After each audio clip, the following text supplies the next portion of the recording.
ಕಾಂಗ್ರೆಸ್ಗೆ ಸೇರಿದ ಮುಖ್ಯಮಂತ್ರಿ ನಿತೀಶ್ ಕುಮಾರ್ ಬಿಹಾರದಲ್ಲಿ ಸರ್ಕಾರ ಬದಲಾಯಿತು, ಮುಖ್ಯಮಂತ್ರಿ ಬದಲಾಗಲಿಲ್ಲ.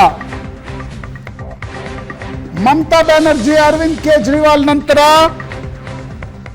INDIA ಒಕ್ಕೂಟ ತೊರೆದ ನಿತೀಶ್ ಕುಮಾರ್ ಒಬ್ಬೊಬ್ಬರಾಗಿ INDIA ಒಕ್ಕೂಟ ತೊರೆಯುತ್ತಿದ್ದಾರೆ. ಮುಖ್ಯಮಂತ್ರಿಗಳು ಮಹಾರಾಷ್ಟ್ರದ ನಂತರ ಬಿಹಾರದಲ್ಲೂ ಕೂಡ NDA ಸರ್ಕಾರ ಅಸ್ತಿತ್ವಕ್ಕೆ. ಸತತ 9ನೇ ಬಾರಿ ಪ್ರಮಾಣ ವಚನ ಸ್ವೀಕರಿಸಿದ ನಿತೀಶ್ ಕುಮಾರ್ ಸಂಪುಟದಲ್ಲಿ 9 ಸಚಿವರ ಪ್ರಮಾಣ ವಚನ. ಬಿಜೆಪಿಯಿಂದ 2 ಉಪಮುಖ್ಯಮಂತ್ರಿಗಳು,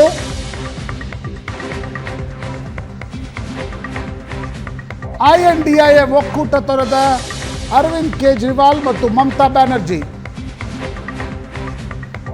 ರಾಹುಲ್ ಗಾಂಧಿ ನ್ಯಾಯಯಾತ್ರೆ ಬಂಗಾಳ ತಲುಪುವ ಮೊದಲೇ ಕಾಂಗ್ರೆಸ್ ಜೊತೆಗಿನ ಮೈತ್ರಿ ಕಡಿದುಕೊಂಡ ಮಮತಾ ಬ್ಯಾನರ್ಜಿ ಬಿಹಾರಕ್ಕೆ ಬರುವ ಮೊದಲು RJD ಮತ್ತು ಕಾಂಗ್ರೆಸ್ ಜೊತೆಗೆ ಮೈತ್ರಿ ಕಡಿದುಕೊಂಡ ನಿತೀಶ್ ಕುಮಾರ್. ಪಂಜಾಬ್, ಹರಿಯಾಣದಲ್ಲಿ ಕಾಂಗ್ರೆಸ್ ಜೊತೆ ಮೈತ್ರಿ ಇಲ್ಲ ಎಂದ ಆಮ್ ಆದ್ಮಿ ಪಾರ್ಟಿ, 2 ರಾಜ್ಯಗಳಲ್ಲಿ ಆಮ್ ಆದ್ಮಿ ಪಕ್ಷ ಸ್ವತಂತ್ರ ಸ್ಪರ್ಧೆ.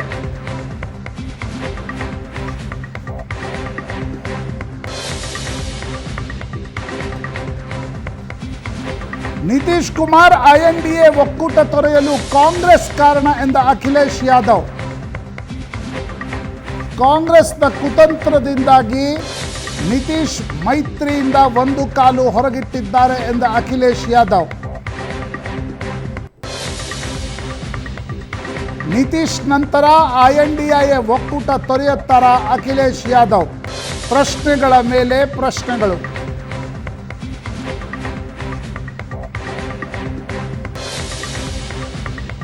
ಚುನಾವಣೆ ಘೋಷಣೆ ಆಗುವ ಮೊದಲೇ ಒಂದೊಂದಾಗಿ ಕಾಂಗ್ರೆಸ್ನ ಮೈತ್ರಿ ತೊರೆಯುತ್ತಿರುವ ಪ್ರಾದೇಶಿಕ ಪಕ್ಷಗಳು.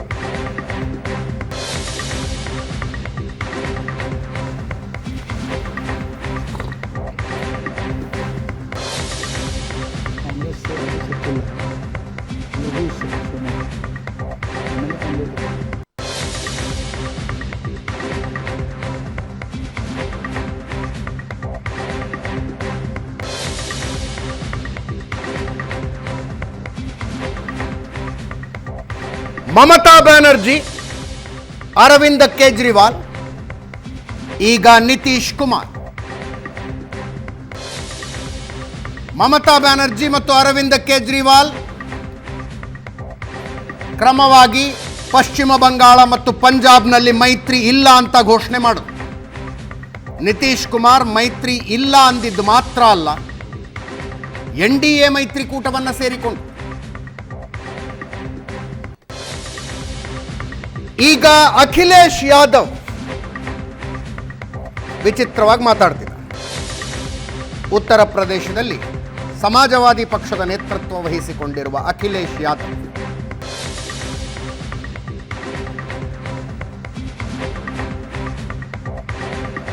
ನಿತೀಶ್ ಕುಮಾರ್ INDIA ಮೈತ್ರಿ ಬಿಟ್ಟು ಹೋಗಲು ಕಾಂಗ್ರೆಸ್ ಕಾರಣ ಅಂದ್ರು ಅಖಿಲೇಶ್. ಕಾಂಗ್ರೆಸ್ ಕುತಂತ್ರದಿಂದಾಗಿ ನಿತೀಶ್ ಕುಮಾರ್ ಮೈತ್ರಿ ಬಿಟ್ಟು ಹೋಗಿದ್ದಾರೆ ಅಂತಿದೆ. ಹಾಗಾದ್ರೆ ಅಖಿಲೇಶ್ ಯಾದವ್ ಕೂಡ ಈ ಮೈತ್ರಿಯಲ್ಲಿ ಇರೋದಿಲ್ಲ.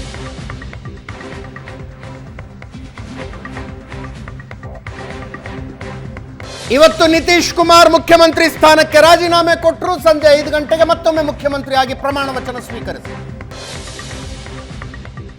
JDU ಕಾಂಗ್ರೆಸ್ ಮೈತ್ರಿಯಿಂದ ಹೊರಗೆ ಬಂದರು. ಬಿಜೆಪಿ HAM ಮೈತ್ರಿಯ ಜೊತೆಗೆ ಸೇರಿಕೊಂಡು ಮುಖ್ಯಮಂತ್ರಿ ಆದರು.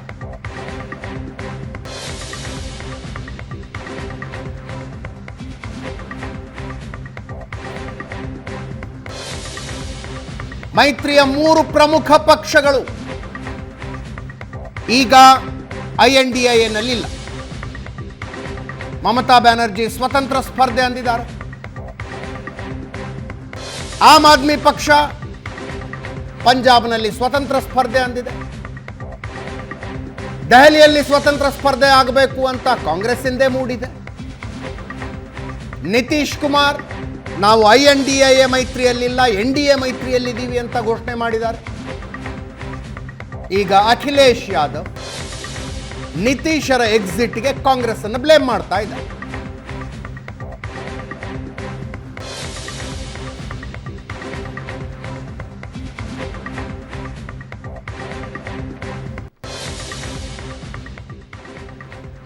ಇದೇ ವಿಷಯದ ಬಗ್ಗೆ ಇವತ್ತು ಮಾತಾಡ್ತೀವಿ. ಇದು ಹೀಗೆ ಮುಂದುವರೆದುಕೊಂಡು ಹೋದರೆ INDA ಮೈತ್ರಿಯ ಭವಿಷ್ಯ ಏನು ಅಂತ ನನ್ನ ಕೊಲೀಗ್ ಪ್ರಶಾಂತ್ ನಾಥು ಇದ್ದಾರೆ. ಪ್ರಶಾಂತ್, ಕಾರ್ಯಕ್ರಮಕ್ಕೆ ಸ್ವಾಗತ. ನಿಮಗೆ MG ಮಹೇಶ್ ಅವರಿದ್ದಾರೆ, BJPದ ಕಾರ್ಯಕ್ರಮಕ್ಕೆ ಸ್ವಾಗತ. MG ಮಹೇಶ್ ಅವರೇ. ಜಗದೀಶ್ ಸದಂ ಆಮ್ ಆದ್ಮಿ ಪಕ್ಷದ ವಕ್ತಾರ ನಮ್ಮ ಜೊತೆಗಿದ್ದಾರೆ, ಕಾರ್ಯಕ್ರಮಕ್ಕೆ ಸ್ವಾಗತ. HC ಯೋಗೀಶ್ ಕಾಂಗ್ರೆಸ್ ಮುಖಂಡರು ಶಿವಮೊಗ್ಗದಿಂದ ನಮ್ಮನ್ನು ಜಾಯ್ನ್ ಆಗಿದ್ದಾರೆ. ಯೋಗೀಶ್ ಅವರೇ, ಕಾರ್ಯಕ್ರಮಕ್ಕೆ ಸ್ವಾಗತ. ತಮ್ಮೆ ನಮಸ್ಕಾರ. ಎಸ್, ಪ್ರಶಾಂತ್ ಮೊದಲೇ ರಿಯಾಕ್ಷನ್ ತಗೊಳ್ತೀನಿ. ಪ್ರಶಾಂತ್, ಒಂದು ಆರೋಗ್ಯವಂತ ಪ್ರಜಾಪ್ರಭುತ್ವದ ಲಕ್ಷಣ ಅಂದರೆ ಗಟ್ಟಿಯಾದ ವಿರೋಧ ಪಕ್ಷ ಇರಬೇಕು ಅನ್ನುವಂಥದ್ದು ವಾದ ಮಾಡ್ತಿದ್ದೀವಿ. ಅಂದರೆ ವಿರೋಧ ಪಕ್ಷ ಗಟ್ಟಿಯಾಗಿರಬೇಕು, ಆಡಳಿತ ಪಕ್ಷಕ್ಕೆ ಹೆಂಗೆ ಬೇಕು ಹಂಗೆ ಮನುಮನೆ ಮಾಡುವಂಥ ಅವಕಾಶ ಸಿಗಬಾರ್ದು ಅಂತ. ಬಟ್ ಈ ವಿರೋಧ ಪಕ್ಷ ಮೈತ್ರಿ ಗಟ್ಟಿ ಆಗ್ತಿಲ್ಲ. ಅಜಿತ್, ಮೊದಲಿಂದಲೂ ಕೂಡ ಒಂದು ಚರ್ಚೆ ಇತ್ತು. ಅಂದರೆ ಯಾವಾಗ ಎಲ್ಲ ವಿರೋಧ ಪಕ್ಷಗಳು ಒಟ್ಟಿಗೆ ಬರ್ತಾವೆ, ಒಂದಷ್ಟು ವಿರೋಧಾಭಾಸಗಳು ಇರ್ತಕ್ಕಂಥದ್ದು. INDA ಮೈತ್ರಿಕೂಟದಲ್ಲಿ ವಿರೋಧಾಭಾಸಗಳು ಇದ್ವು. ಎಸ್. ಆದರೆ ಕರ್ನಾಟಕದ ಒಂದು ಗೆಲುವಿನ ನಂತರ ಒಂದು ವಾತಾವರಣ ನಿರ್ಮಾಣ ಆಯಿತು. ಇಲ್ಲ, BJP ಬ್ಯಾಕ್ಫುಟ್ನಲ್ಲಿ ಹೋಗ್ತಾ ಇದೆ, INDA ಒಕ್ಕೂಟ ನಿಧಾನವಾಗಿ BJPಯ ಜೊತೆ 1-to-1 ಸುಮಾರು 350 ಕ್ಷೇತ್ರಗಳಲ್ಲಿ ಸ್ಪರ್ಧೆ ಮಾಡುತ್ತೆ ಅಂತಕ್ಕಂಥ ಒಂದು ವಾತಾವರಣ ನಿರ್ಮಾಣ ಆದಾಗ INDA ಒಕ್ಕೂಟಕ್ಕೊಂದು ಸ್ವಲ್ಪ ಮೊಮೆಂಟಮ್ ಸಿಕ್ಕಿದ್ದು ಕೂಡ ನಿಜ. ಆದರೆ ನಾವು ಅವಾಗಿನಿಂದ ಕೂಡ ಚರ್ಚೆ ಮಾಡುವಾಗ ಅಜಿತ್ ಈ ಪ್ರಶ್ನೆ ಬರ್ತಿತ್ತು, ಹೇಳಿಕೆಗಳನ್ನು ಕೊಡೋದು ಸುಲಭ, ಮೀಟಿಂಗ್ಗಳನ್ನು ಮಾಡೋದು ಸುಲಭ, ಜೊತೆಗೆ ಊಟ ಮಾಡೋದು ಸುಲಭ, ಪಾರ್ಲಿಮೆಂಟ್ರಿ ಸ್ಟ್ರಾಟಜಿ ಮಾಡೋದು ಸುಲಭ. ಆದರೆ ಜೊತೆಗೆ ಸೀಟ್ ಹಂಚಿಕೆಯ ಪ್ರಶ್ನೆ ಬಂದಾಗ ಅದು ಭಾಳ ಕಷ್ಟದ ಕೆಲಸ. ಕರೆಕ್ಟ್. ಆ ಸೀಟ್ ಹಂಚಿಕೆ ಹೇಗೆ ಮಾಡ್ತೀರಿ ಅನ್ನುವ ಪ್ರಶ್ನೆ ಕೇಳಿದಾಗ ಅದು ಮುಂದೆ ಅಂತಕ್ಕಂಥದ್ದನ್ನು INDA ಒಕ್ಕೂಟದ ನಾಯಕರು ಹೇಳ್ತಾಯಿದ್ರು. ಜೊತೆಗೆ ಪ್ರಧಾನಮಂತ್ರಿ ಅಭ್ಯರ್ಥಿ ಯಾರು ಅನ್ನುವ ಪ್ರಶ್ನೆ ಕೇಳಿದಾಗ ನಾವು ಯಾರನ್ನಾದರೂ ಆಯ್ಕೆ ಮಾಡ್ಕೊಳ್ತೀವಿ ಅಂತಕ್ಕಂಥ ಒಂದು ಉತ್ತರ ಬರ್ತಿತ್ತೆ ಹೊರತು ಒಂದು ಕಾಮನ್ ಥ್ರೆಡ್ ಅಥವಾ ನರೇಂದ್ರ ಮೋದಿ ಎದುರಿಗೆ ಟಕ್ಕರ್ ಕೊಡಬಲ್ಲ ನಾಯಕತ್ವ INDA ಒಕ್ಕೂಟದ ಒಂದು ದೊಡ್ಡ ಲ್ಯಾಕುನ, ಒಂದು ಕೊರತೆ ಅಂತಕ್ಕಂಥದ್ದು INDA ಒಕ್ಕೂಟ ನೋಡಿದಾಗ ಸ್ಪಷ್ಟ ಆಗ್ತಾಯಿತ್ತು. ಪ್ರಾದೇಶಿಕ ಪಕ್ಷಗಳಲ್ಲಿ ಓಟ್ ಪಡಿತಾ ಇವೆ, ಆದರೆ ಕಾಂಗ್ರೆಸ್ನ ಕಥೆ ಏನು ಅಂತ ಕೇಳಿದಾಗ ಕಾಂಗ್ರೆಸ್ ಎಲ್ಲೋ ದೊಡ್ಡ ಮಟ್ಟದಲ್ಲಿ ರಿವೈವ್ ಆಗುವ ಲಕ್ಷಣಗಳು ಕಾಣ್ತಿರಲಿಲ್ಲ. ಸ್ವಲ್ಪ ಕರ್ನಾಟಕದ ಗೆಲುವಿನ ನಂತರ ಕಾಂಗ್ರೆಸ್ಗನ್ಸಿತ್ತು ನಾವು 100-120 ಮುಟ್ಟುವ ದಾರಿಯಲ್ಲಿದ್ದೀವಿ ಅಂತಕ್ಕಂಥದ್ದು. ಆದರೆ ಉತ್ತರ ಭಾರತದ 3 ರಾಜ್ಯಗಳ ಸೋಲು ಕಾಂಗ್ರೆಸ್ ನಾಟ್ ಗೆಟಿಂಗ್ ಮೊಮೆಂಟಮ್ ಅಂತಕ್ಕಂಥದ್ದನ್ನು ಸ್ಪಷ್ಟವಾಗಿ ಪ್ರಾದೇಶಿಕ ಪಕ್ಷಗಳ ಮುಂದೆ ಕೂಡ ಇಡ್ತು. ಹೀಗಾಗಿ ನನಗನ್ಸುತ್ತೆ Ajit, prepoll alliance is foregone conclusion ಅಂತ ನನಗನ್ನಿಸ್ತಾ ಇದೆ. ಓಕೆ. ಅಂದರೆ ಈಗ ನೀವು ಸ್ಟಾಲಿನ್ ಜೊತೆ ಮೈತ್ರಿ ಮಾಡ್ಕೊಳ್ತೀರಿ, ಹೊಸ ವಿಷಯ ಅಲ್ಲ, UPAನಲ್ಲೇ ಇದ್ದರು. NCP ಜೊತೆ ನೀವು ಮೈತ್ರಿ ಮಾಡ್ಕೊಳ್ತೀರಿ, ಹೊಸ ವಿಷಯ, ಪುರಾತನ ಮೈತ್ರಿ. ನೀವು RJD ಜೊತೆ ಮೈತ್ರಿ ಮಾಡ್ಕೊಳ್ತೀರಿ, ದೊಡ್ಡ ವಿಷಯ ಅಲ್ಲ. ಈಗಿನ ಪರಿಸ್ಥಿತಿ ನೋಡಿದರೆ ಅಖಿಲೇಶ್ ಯಾದವ್ ಜೊತೆಗೂ ಕೂಡ ಮೈತ್ರಿ ಯಾವಾಗ ಮುರಿದು ಬೀಳುತ್ತೆ ಅಂತಕ್ಕಂಥ ಒಂದು ಆತಂಕ ಕಾಂಗ್ರೆಸ್ನಲ್ಲೂ ಕೂಡ ಸ್ಪಷ್ಟವಾಗಿ ಕಾಣ್ತಾ ಇದೆ. ಆ ಪರಿಸ್ಥಿತಿಯಲ್ಲಿ ನನಗನ್ಸುತ್ತೆ ಪ್ರೀಪೋಲ್ ಅಲೈನ್ಸ್ ಹೊಸ ಪಕ್ಷಗಳು ಏನು INDA ಒಕ್ಕೂಟಕ್ಕೆ ಬಂದಿದ್ವು, ಆಮ್ ಆದ್ಮಿ ಪಾರ್ಟಿ. ಈಗ ಪಂಜಾಬ್ ಹರಿಯಾಣದಲ್ಲಿ ನೀವು ಮೈತ್ರಿ ಮಾಡ್ಕೊಳ್ಳೋದೆ ಆಮ್ ಆದ್ಮಿ ಪಾರ್ಟಿಗೆ ಬೇಕು ಅನ್ನುವ ಕಾರಣಕ್ಕೋಸ್ಕರ ದಿಲ್ಲಿಯಲ್ಲಿ ಮೈತ್ರಿ ಮಾಡ್ಕೊಳ್ಳೋಕ್ಕಾಗಲ್ಲ. ಕರೆಕ್ಟ್. ಅದು ಆ ಮೈತ್ರಿ ಆಗಲ್ಲ. ಮಮತಾ ಬ್ಯಾನರ್ಜಿ ನನಗನ್ಸ್ದಂಗೆ ವಾಪಸ್ ಬರುವ ಸಾಧ್ಯತೆಗಳು ಕಡಿಮೆ. ಬರಬೇಕಾದ್ರೆ ಕಾಂಗ್ರೆಸ್ ಆ 2 ಸ್ಥಾನದ ಅಗ್ರಿಮೆಂಟಿಗೆ ಒಪ್ಕೋಬೇಕು. That is bending in front of ಒಂದು ಪ್ರಾದೇಶಿಕ ಪಕ್ಷ ಅಂತಕ್ಕಂಥ ಮೆಸೇಜ್ ಹೋದರೆ ನಿಮ್ಮ ಉಳಿದ ಪ್ರಾದೇಶಿಕ ಪಕ್ಷಗಳು ಅದನ್ನೇ ಮಾಡ್ತವೆ. ಹೀಗಾಗಿ ನನಗನ್ಸುತ್ತೆ ನಿಮಗೆ ಈ ಪ್ರೀಪೋಲ್ ಅಲೈನ್ಸ್ 350 ಸೀಟು 1-to-1 ಕಾಂಟೆಸ್ಟದ ಏನೊಂದು ಚರ್ಚೆ ಇತ್ತು, ದ್ಯಾಟ್ ಈಸ್ ಆಲ್ಮೋಸ್ಟ್ ಓವರ್ ಅಂತ ನನಗನ್ಸುತ್ತೆ. ತಮಿಳುನಾಡು, ಮಹಾರಾಷ್ಟ್ರ, ಬಿಹಾರ್, ದಲ್ಲಿ ಒಂದು ಅಗ್ರಿಮೆಂಟ್ ಆಗ್ಬೋದು, ಕೇರಳದಲ್ಲಿ ಆ ಅಗ್ರಿಮೆಂಟ್ ಆಗಲ್ಲ, ಅಸ್ಸಾಂನಲ್ಲಿ ಬದ್ರುದ್ದೀನ್ ಅಜ್ಮಲ್ ಜೊತೆ ಒಂದು ಅಗ್ರಿಮೆಂಟ್ ಆಗಬಹುದು ಅನ್ನೋದು ಬಿಟ್ಟರೆ ಉಳಿದ ಪಕ್ಷಗಳ ಜೊತೆ ಪ್ರೀಪೋಲ್ ಅಲಯನ್ಸ್ನ ಸಾಧ್ಯತೆ ಕಡಿಮೆ. ಈಗ ಉಳಿದಿರುವ ಕುತೂಹಲ ಏನು ಅಂತ ಕೇಳಿದರೆ, ಅಂದರೆ ನೀವು ಹೇಳೋದೇನೋ INDA ಮೈತ್ರಿಕೂಟನೇ ಇರೆಲೆವೆಂಟ್ ಆಗಿಬಿಡುತ್ತೆ ಅಂತನಾ? INDA ಮೈತ್ರಿಕೂಟ ಹೆಸರು ಇರುತ್ತೆ, ಹಾಂ, ಬಟ್ ಈಗ ಮಮತಾ, ಕೇಜ್ರಿವಾಲ್, ನಿತೀಶ್ ಹೊರಟು ಹೋದ್ಮೇಲೆ ಅಥವಾ ಒಂದು ವೇಳೆ ನಾಳೆ ಅಖಿಲೇಶು ಹೋದ್ಮೇಲೆ ಅದರ ರಿಲೆವೆನ್ಸ್ ಏನು? ಅದರ ರಿಲೆವೆನ್ಸ್ ಏನಿರುತ್ತೆ? ಒಂದು ಕಡೆ BJP ನೋಡಿ, ನಿನ್ನೆ ಒಂದು ಸರ್ವೆ ಬಂತು, ಉತ್ತರ ಪ್ರದೇಶದಲ್ಲಿ BJP is getting 52% of votes. ಒಂದು ಸರ್ವೆ ಪ್ರಕಾರ, ಇಂಡಿಯಾ TV ಸರ್ವೆ ಬಂತು ನಿನ್ನೆ, ಅದರ ಪ್ರಕಾರ 52% ಆಫ್ ವೋಟ್ಸ್. ಉತ್ತರ ಭಾರತದ ಎಲ್ಲ ರಾಜ್ಯಗಳಲ್ಲಿ BJP ತನ್ನ ಸೀಟ್ಗಳನ್ನು ಉಳಿಸ್ಕೊಳ್ತಾ ಇದೆ, ಸೀಟ್ ಶೇರನ್ನು ಕೂಡ ಉಳಿಸ್ಕೊಳ್ತಾ ಇದೆ. ಸಿ ವೋಟರ್ ಮಾಡಿದ ಸರ್ವೆ ಇದು. ಹಾಗಾಗಿ ನನಗನ್ಸುತ್ತೆ INDA ಒಕ್ಕೂಟ ಈಗಲೇ ತನ್ನ ರಿಲೆವೆನ್ಸನ್ನು ಕಳ್ಕೊಂಡಿದೆ. ಪ್ರೀಪೋಲ್ ನಾನು ಹೇಳ್ತಾ ಇರೋದು. ಈಗ ನೀವು ರಿಸಲ್ಟ್ ಏನು ಬರುತ್ತೆ, ಪೋಸ್ಟ್ ಪೋಲಲ್ಲಿ ಏನಾಗುತ್ತೆ, ಆ ಪಾಸಿಬಿಲಿಟಿ ಇದೆಯಾ ಅನ್ನೋದು ಅವಾಗ ಅಲ್ಲ, ಅದು ಅವಾಗ ಅದು ಮುಂದಿನ ಪ್ರಶ್ನೆ. ಅದು ನಿಮಗೆ ಗಂಗೆಯಲ್ಲಿ ನೀರು ಹರಿದು ಬಂದಾಗ ಅದು ಹೇಗೆ ಬ್ರಿಡ್ಜ್ ದಾಟಬೇಕು, ಅದು ಮುಂದಿನ ಪ್ರಶ್ನೆ. ಆದರೆ ನನಗನ್ಸುತ್ತೆ ಈಗಿನ ಚುನಾವಣೆ ಏನು ಬರ್ತಾ ಇದೆ, ಆ ಚುನಾವಣೆಯಲ್ಲಿ ಈಗ ನೋಡಿ RJD ತನ್ನ ಸೀಟ್ಗಳನ್ನು ಗಳಿಸ್ಕೊಳ್ಳುತ್ತೆ. ಈಗ NDA ಹೆಚ್ಚು ಸೀಟ್ಗಳನ್ನು ಪಡಿಬೋದು, ಅದು RJDಗೂ ಒಂದು 8 ಸೀಟ್ 10 ಸೀಟ್ ಬರ್ಬೋದು ಬಿಹಾರದಲ್ಲಿ. ಮಮತಾ ತನ್ನ ಸೀಟನ್ನು ಉಳಿಸ್ಕೊಳ್ತಾರೆ. ಕಳೆದ ಬಾರಿ 22 ಇದ್ದರು, ಈ ಬಾರಿ ಒಂದು 5-6 ಸೀಟ್ ಜಾಸ್ತಿನೂ ಆಗ್ಬೋದು, ಯಾಕಂದರೆ BJPಯಲ್ಲಿ ಸ್ವಲ್ಪ ಈಲ್ಡ್ ಮಾಡ್ತಾ ಇದೆ. ನಿಮಗೆ ನವೀನ್ ಪಟ್ನಾಯಕ್ ತನ್ನ ಸೀಟ್ಗಳನ್ನು ಉಳಿಸ್ಕೊಳ್ತಾರೆ, ಅಸ್ಸಾಂನಲ್ಲಿ BJP ತನ್ನ ಸೀಟ್ಗಳನ್ನು ಉಳಿಸ್ಕೊಳ್ಳುತ್ತೆ, ಜಗನ್ ಉಳಿಸ್ಕೊಳ್ತಾರೆ, ಅಖಿಲೇಶ್ ಎಷ್ಟು ಗಳಿಸ್ತಾರೆ ಅಂತಕ್ಕಂಥದ್ದು ನಾವು ನೋಡಬೇಕಾಗತ್ತೆ. ನಿಮಗೆ ಪೋಸ್ಟ್ ಪೋಲ್ ಏನಾದರೂ ಕುತೂಹಲ ಬರಬೇಕು, ಇಂಟ್ರೆಸ್ಟಿಂಗ್ ಆಗಬೇಕು, ಪೋಸ್ಟ್ ಪೋಲ್ನಲ್ಲಿ BJP ಸ್ವಲ್ಪ ಹಿನ್ನಡೆ ಅನುಭವಿಸೋಂತಾಗಬೇಕು ಅಂದರೆ ಕಾಂಗ್ರೆಸ್ ಸೀಟ್ ಪಡಿಬೇಕು. ಬಟ್ ನನಗೆ ಇವತ್ತಿನ ದಿನದಲ್ಲಿ ನಾನು ಯಾವುದೂ ಪೊಲಿಟಿಕ್ಸ್ನಲ್ಲಿ ಯಾರನ್ನೂ ರೈಟ್ ಆಫ್ ಮಾಡೋಕ್ಕಾಗಲ್ಲ, ರೈಟ್ ಆಫ್ ಮಾಡಲೂಬಾರ್ದು. ಯಾವ ಪಕ್ಷ ಯಾವುದೋ ಸನ್ನಿವೇಶದಲ್ಲಿ ಯಾವುದೋ ಕಾಲದಲ್ಲಿ ರಿವೈವ್ ಆಗಿಬಿಡಬಹುದು, ಮುಂದಿನ ಒಂದು ತಿಂಗಳ ಬರೆಯೋದಕ್ಕಾಗೋದಿಲ್ಲ. ಒಂದು ತಿಂಗಳಲ್ಲಿ ಏನು ಬೆಳವಣಿಗೆ ನಡೆಯುತ್ತೆ ಅಂತ ನಮ್ಗೆ ಗೊತ್ತಿಲ್ಲ. ಆದರೆ ಕಾಂಗ್ರೆಸ್ ಇವತ್ತಿನ 55ರಿಂದ 100-125 ತಲುಪಿದರೆ ಮಾತ್ರ ನಿಮಗೊಂದಿಷ್ಟು ರಾಜಕಾರಣದಲ್ಲಿ ಒಂದು ಚಕ್ರ ಸುತ್ತಲಿಕ್ಕೆ ಆರಂಭ ಆಗುತ್ತೆ. ಬಟ್ ಇವತ್ತು ಕರ್ನಾಟಕ, ತೆಲಂಗಾಣ ಬಿಟ್ಟು ಕಾಂಗ್ರೆಸ್ ರಾಜ್ಯಗಳನ್ನು ಸ್ವೀಪ್ ಮಾಡುವ ಮಟ್ಟಿಗೆ ಯಾವ ರಾಜ್ಯದಲ್ಲಿದೆ? ಕರ್ನಾಟಕದಲ್ಲೂ ಕಾಂಗ್ರೆಸ್ನ ಆಂತರಿಕ ಸರ್ವೆಗಳು ಕಡಿಮೆ ಸೀಟನ್ನು ತೋರಿಸ್ತಿದ್ದಾವೆ ಅನ್ನೋದನ್ನು ಕಾಂಗ್ರೆಸ್ ಮೂಲಗಳೇ ಹೇಳ್ತಾ ಇವೆ. ತೆಲಂಗಾಣದಲ್ಲೂ ಕೂಡ ಒಂದು ತ್ರಿಕೋನೀಯ ಫೈಟ್ ಇರುತ್ತೆ, ಅಲ್ಲೂ ಏನು ಭಾಳ ದೊಡ್ಡ ಸ್ವೀಪ್ ವಿಧಾನಸಭೆಯಲ್ಲಿ ಮಾಡ್ದಂಗೆ ಲೋಕಸಭೆಯಲ್ಲಿ ಮಾಡಲಿಕ್ಕಾಗತ್ತೆ ಅಂತಕ್ಕಂಥದ್ದಿಲ್ಲ. ಹಾಗಾದರೆ ನಿಮ್ಮ ಸೀಟ್ಗಳು ಬರೋದೆಲ್ಲಿ?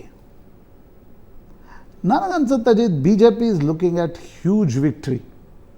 ಆ ಕಾರಣದಿಂದ ಅವ್ರು ಏನೇನು ಜಗದೀಶ್ ಶೆಟ್ಟರ್ ಬರಬೇಕಾ ತಗೊಳ್ಳಿ, ನಿತೀಶ್ ಕುಮಾರ್ ಬರಬೇಕಾ ತಗೊಳ್ಳಿ, ಅಂದರೆ ಒಂದು ಪ್ರಾಕ್ಟಿಕಲ್ ಪಾಲಿಟಿಕ್ಸನ್ನು ಪಿನಾಕಲ್ಗೆ ತೆಗೆದುಕೊಂಡು ಹೋಗ್ತಕ್ಕಂಥ ಪ್ರಯತ್ನವನ್ನು BJP ಮಾಡ್ತಾ ಇದೆ. ಈ ಇಡೀ INDA ಒಕ್ಕೂಟದ ಇದು ನಾನ್ ಸ್ಟಾರ್ಟರ್ ಆಗಲಿಕ್ಕೆ ಕಾರಣ ಯಾರು ಅಂತ ಕೇಳಿದರೆ ಕಾಂಗ್ರೆಸ್ ಪಾರ್ಟಿ. ನೀವು ರಿವೈವ್ ಆಗದೆ ಯೋಗೇಶ್ ಅವ್ರದ್ದೊಂದು ಒಪಿನಿಯನ್ ತಗೋತೀನಿ. ಯೋಗೇಶ್ ಅವರೇ, ಕಿಕ್ ಸ್ಟಾರ್ಟ್ ಆಗದೆ ಇರೋದಕ್ಕೆ ಕಾರಣವೇ ಕಾಂಗ್ರೆಸ್ ಆಯಿತು. ಉತ್ತರ ಪ್ರದೇಶದಲ್ಲಿ ಅಖಿಲೇಶ್ ಯಾದವ್ ಕಾಂಗ್ರೆಸ್ ಬೇಕಾಗಿಲ್ಲ, ಕಾಂಗ್ರೆಸ್ಸಿಗೆ ಅಖಿಲೇಶ್ ಯಾದವ್ ಬೇಕು. ಪಶ್ಚಿಮ ಬಂಗಾಳದಲ್ಲಿ ಮಮತಾ ಬ್ಯಾನರ್ಜಿ ಕಾಂಗ್ರೆಸ್ ಬೇಕಾಗಿಲ್ಲ, ಕಾಂಗ್ರೆಸ್ಸಿಗೆ ಮಮತಾ ಬ್ಯಾನರ್ಜಿ ಬೇಕು. ಪಂಜಾಬ್ನಲ್ಲಿ ಅರವಿಂದ್ ಕೇಜ್ರಿವಾಲ್ ಕಾಂಗ್ರೆಸ್ ಬೇಕಾಗಿಲ್ಲ, ಕಾಂಗ್ರೆಸ್ಸಿಗೆ ಅರವಿಂದ್ ಕೇಜ್ರಿವಾಲ್ ಬೇಕು. ಹೀಗಿದ್ದಾಗಲೂ ನೀವು ಸ್ಥಾನ ಹೊಂದಾಣಿಕೆ ವಿಷಯದಲ್ಲಿ, ಸೀಟ್ ಶೇರಿಂಗ್ ವಿಷಯದಲ್ಲಿ ಹಠ ಹಿಡ್ಕೊಂಡು ಕೂತಿದ್ದಕ್ಕೆ ಇಷ್ಟೆಲ್ಲ ಅಧ್ವಾನಗಳಾಗಿದ್ದು ಅಂತ. ಒಂದು ಸ್ವಲ್ಪ ಬೆಂಡ್ ಆಗಬಹುದಾಗಿತ್ತು. ಹೌದಪ್ಪ, ಪ್ರಾದೇಶಿಕ ಪಕ್ಷಗಳು ಆಯಾ ರಾಜ್ಯಗಳಲ್ಲಿ ಸ್ಟ್ರಾಂಗ್ ಇದ್ದಾವೆ, ನಮಗೊಂದು 4 ಸ್ಥಾನ ಕಡಿಮೆ ಆದರೂ ಪರವಾಗಿಲ್ಲ, ಈ ಸಲ ಮೋದಿನ ಸೋಲ್ಸೋಣ, BJPನ ಸೋಲ್ಸೋಣ ಅನ್ನುವ ಒಂದು ಹೆಜ್ಜೆ ಹಿಂದೆ ಇಟ್ಟು ಸ್ಟ್ರಾಟಜಿ ಮಾಡಬೇಕಾಗಿತ್ತು. ಸರ್, ಈಗ ಅಖಿಲೇಶ್ ಯಾದವ್ ಅವ್ರ ವಿಚಾರವಾಗಿ ಮಾತಾಡ್ಬೇಕಾದ್ರೆ ಅಖಿಲೇಶ್ ಯಾದವ್ ಅವ್ರ ವಿಚಾರವಾಗಿ ಹಾಗೂ ಬಿಹಾರ್ ವಿಚಾರವಾಗಿ ಮಾತಾಡಬೇಕಂದ್ರೂ ಕೂಡ ಯಾವ್ಯಾವ ರೀತಿಯಲ್ಲಿ UPಯಲ್ಲಿ ಮತ್ತು ಬಿಹಾರಲ್ಲಿ ಪೊಲಿಟಿಕ್ಸ್ ಯಾವ ರೀತಿ ನಡೀತದೆ ಅಂತ ಹೇಳಿದ್ರೆ ಸೀಸನಲ್ ಪೊಲಿಟಿಕ್ಸ್ ಅವರು ಮಾಡ್ಕೊಂಡು ಬಂದಿರತಕ್ಕಂಥದ್ದು ತಾವು ನೋಡಿದಿರಿ.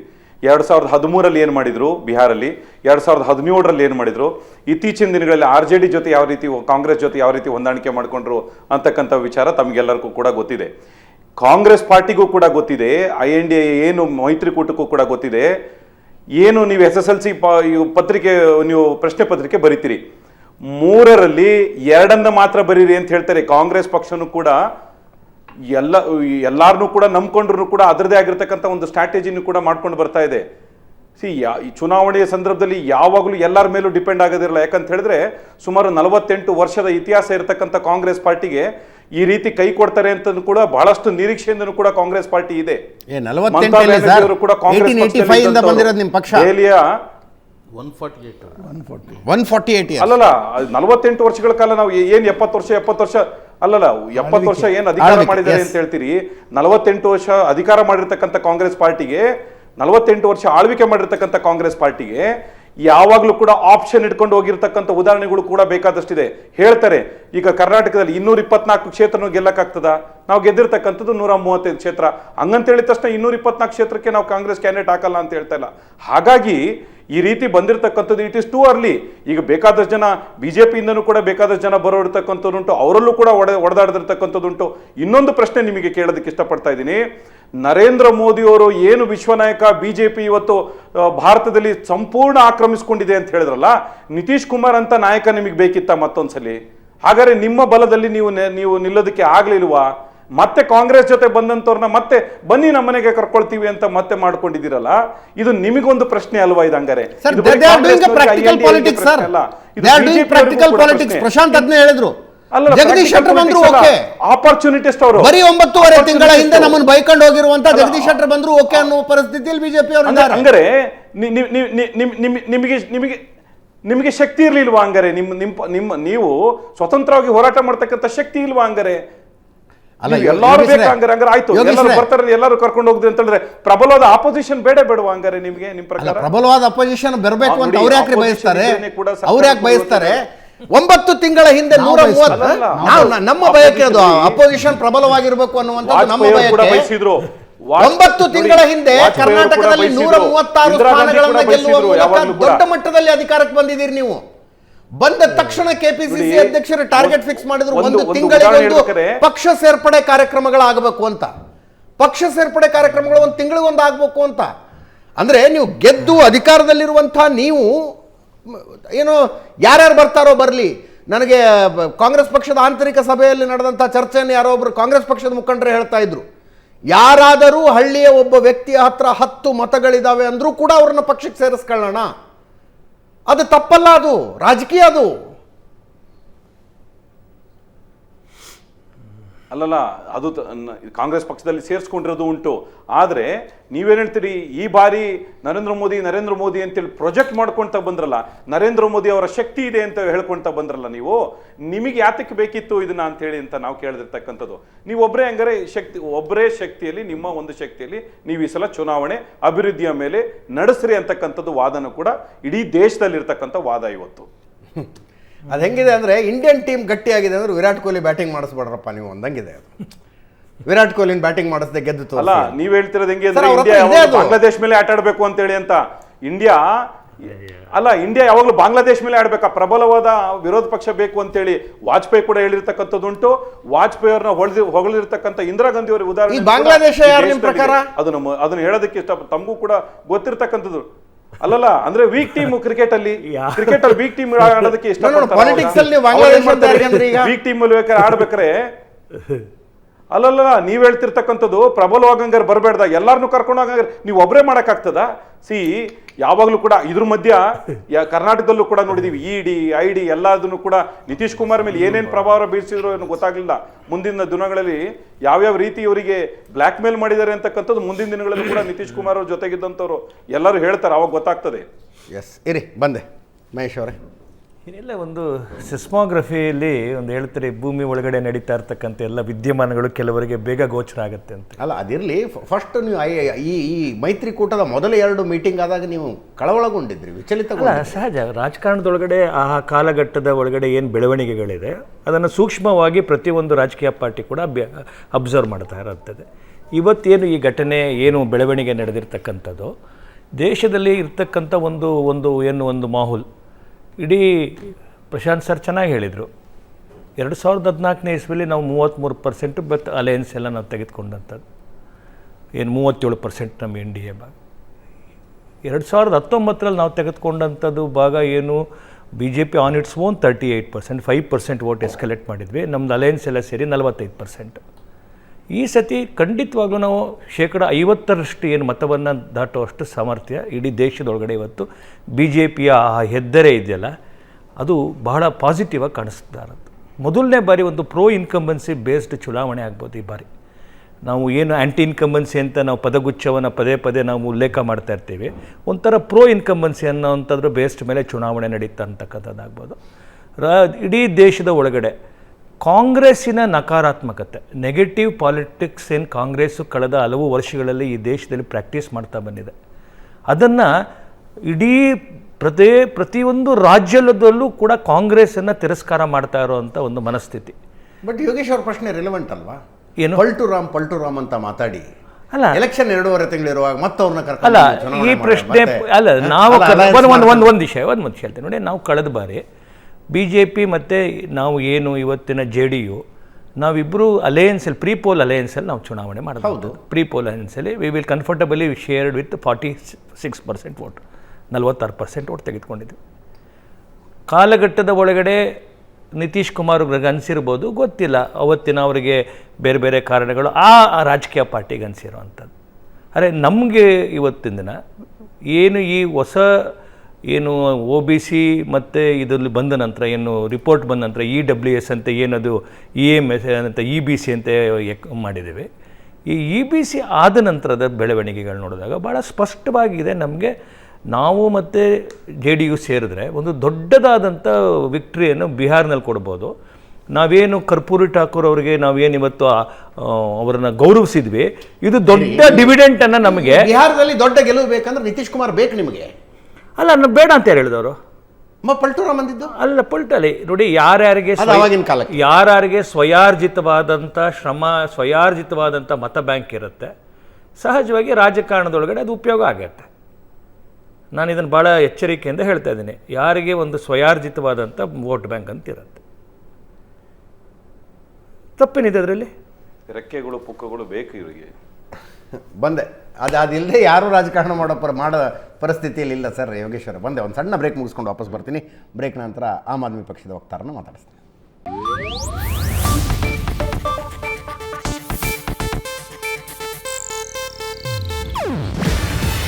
ಇದು ಏಷ್ಯಾನೆಟ್ ನ್ಯೂಸ್ ನೆಟ್ವರ್ಕ್ ಪ್ರಸ್ತುತಿ. ನೀವು ನೋಡ್ತಿದ್ದೀರಾ ಏಷ್ಯಾನೆಟ್ ಸುವರ್ಣ ನ್ಯೂಸ್.